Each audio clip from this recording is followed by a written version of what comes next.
Alhamdulillahi Rabbil Alamin, wal aqibatu lil muttaqin, wa ala alihi wa ashabihi ajma'in.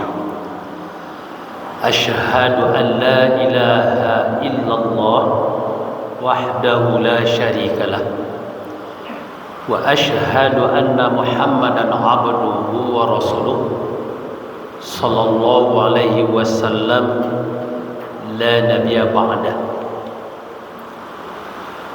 Wa qala an-nabiy sallallahu alaihi wasallam al-haya'u wal iman qurnan jami'a fa iza rufi'a ahaduhuma rufi'a al-akhar. Malu dan iman senantiasa bersama.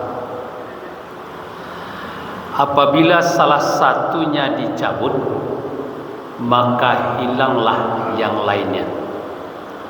Hadis diriwayatkan oleh Al-Hakim.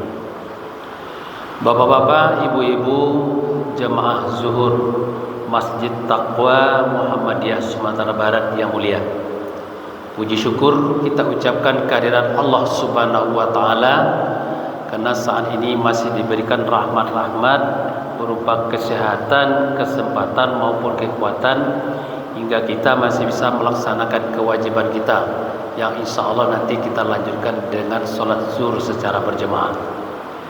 Kemudian sholawat beserta salam sama kita ucapkan pula buat junjungan kita Nabi besar Muhammad sallallahu alaihi wasallam. Ceramah zuhur kita pada hari ini kita merujuk kepada hadis yang kita bacakan tadi. Kita beri judul bentengi diri dengan rasa malu. Jadi kalau bentengi, bagaimana kita menjaga, memelihara supaya diri kita ini tidak terpengaruh oleh hal-hal yang buruk, hal-hal yang dilarang oleh Allah Subhanahu wa taala. Apakah itu kita bentengi mungkin datangnya dari depan atau mungkin dari belakang, bisa dari kanan, dari kiri atau dari atas. Dari mana celah-celah yang akan masuk yang bisa mengganggu kita kepada yang tidak baik, itu yang kita upayakan. Itu yang kita bentengi. Dengan apa kita bentengi? Rasa malu. Jadi rasa itu ada dua bentuk. Rasa kalau dalam panca indera kita mungkin bisa diraba, mungkin bisa dilihat. Itu rasa. Nah, lebih luas daripada itu rasa dalam bentuk batinnya. Jadi tidak kelihatan tapi bisa dirasakan. Misalnya dari hati, niat. Nah, itu tidak bisa kita lihat tapi terasa itu. Dari cara berpikir. Nah, jadi malu adalah bagian dari perbuatan-perbuatan yang apabila itu tidak kita hindari, maka dia membawa kita kepada perbuatan-perbuatan yang tidak benar. Jadi dikatakan dalam hadis tadi, malu, ya, rasa malu dengan iman itu senantiasa dia bersamaan. Jadi kalau dia bersamaan, kadangkala mungkin yang lemah itu, yang kurang itu mungkin rasa malu. Kadangkala rasa malu itu dia semakin tidak muncul lagi dalam diri kita disebabkan oleh iman yang mungkin menipis. Mungkin bisa-bisa saja mana yang duluan itu. Tapi yang jelas yang dua-dua ini, yang keduanya ini antara rasa malu dan iman itu bersamaan. Bapak Ibu yang mulia, rasa malu ini adalah merupakan suatu sifat atau perasaan yang apabila nanti diketahui oleh orang, maka kita di situ merasa tidak enak atau tidak nyaman. Atau kalau rasa malu lah ada pada diri. Tapi kalau rasa malu itu yang tidak ada lagi pada diri seseorang, maka itu tidak akan berbekas kepada dirinya itu. Berarti kalau demikian, sekarang ini ada hal-hal yang kita lihat, suatu realita yang membelalakkan mata kita. Ini misalnya, kenapa orang begitu mudah berbohong dan berdusta? Hari ini ia berbicara meyakinkan, tahu-tahu dia besok tidak ia akui apa yang ia sampaikan kemarin. Seperti biasa saja. Kenapa orang berbuat licik dan merasa tidak bersalah, padahal ia melakukan kecurangan-kecurangan?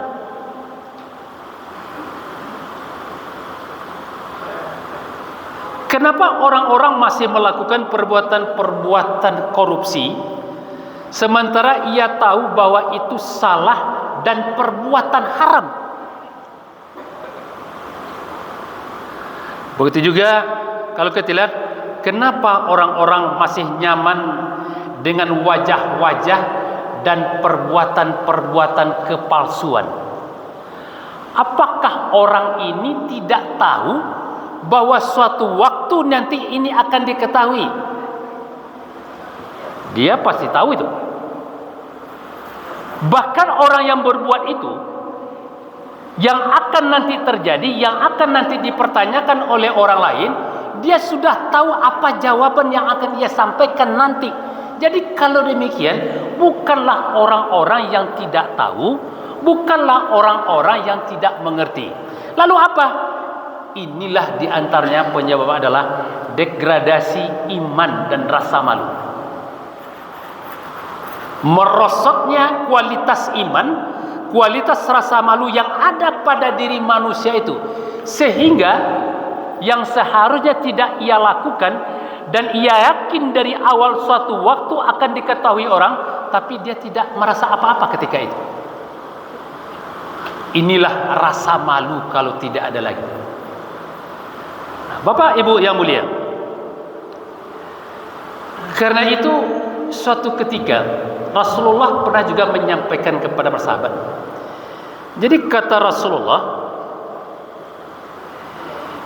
"Iza lam tastah fasna' ma syi'ta." Cuitu bana, kata Rasulullah. Jika engkau tidak malu, berbuatlah sesukamu. Jadi kalau orang tidak lagi mempunyai rasa malu, nasihat yang akan diberikan orang kepadanya, manfaatnya untuk dirinya, dan itu tidak akan tembus itu, karena tidak ada rasa malu. Perbuatan-perbuatan tadi yang ia tahu itu merugikan dirinya, suatu waktu akan diketahui oleh orangnya, maka ketika diingatkan orang, dia itu tidak mempan. Kenapa? Tidak ada lagi rasa malu. Jadi kita lihat kondisi-kondisi sekarang, ibu bapak yang mulia, kenapa orang begitu gampang berdusta, berbohong, melakukan kecurangan? Sebetulnya itu karena rasa malu itu tidak ada lagi. Nah, kalau rasa malu itu tidak kuat lagi pada diri seseorang, maka imannya nanti juga akan melemah. Jadi akan berpengaruh kepada iman. Ketika iman sudah lemah, maka perbuatan-perbuatan yang tidak benar, perbuatan-perbuatan dosa itu juga akan gampang ia kerjakan. Nah, yang dua ini akan selalu sejalan ini. Nah, oleh sebab itu, jika kita membaca kondisi-kondisi yang berkembang sekarang ini, inilah salah satu jawaban ibu bapak. Kenapa kok orang-orang pinter? Kenapa kok orang-orang yang tahu? Kenapa kau orang-orang yang mengerti tapi ia masih melakukan perbuatan-perbuatan yang benar? Karena dia tidak ada lagi rasa malu. Kalau kita di Minangkabau namanya kalau rasa malu nak hilang, tak boleh. Rasa mau data sasa boleh. Nah, oleh sebab itu ibu bapak yang mulia, ini yang perlu kita jaga. Bagaimana rasa malu itu kita perkuat dalam diri kita. Kalau rasa malu itu kuat dalam diri kita, itu juga dikatakan Rasulullah bahwasanya rasa malu itu akan membawa kepada kebaikan-kebaikan. Tapi kalau rasa malu itu yang memang sudah semakin melemah dalam diri kita, maka kita akan setiap hari, setiap saat akan melakukan perbuatan-perbuatan dosa, dan itu berkepanjangan. Lama kelamaan nanti akan berpengaruh. Hal perbuatan dosa dianggap yang sudah biasa. Kebenaran tapi betul perjuangan dianggap itu sudah tidak hal yang biasa lagi. Nah, mudah-mudahan kita perkuat rasa malu kita ini, sehingga iman kita juga akan semakin baik ke depan. Begitu juga kita perkuat iman kita, maka rasa malu itu juga akan semakin bagus dalam diri kita. Jadi antara yang dua ini, bagaimana kita sama-sama memperhatikan dalam menjalani hidup dan kehidupan. Nah, mudah-mudahan bermanfaat. Terima kasih. Wabillahi taufik wal hidayah. Assalamualaikum warahmatullahi wabarakatuh.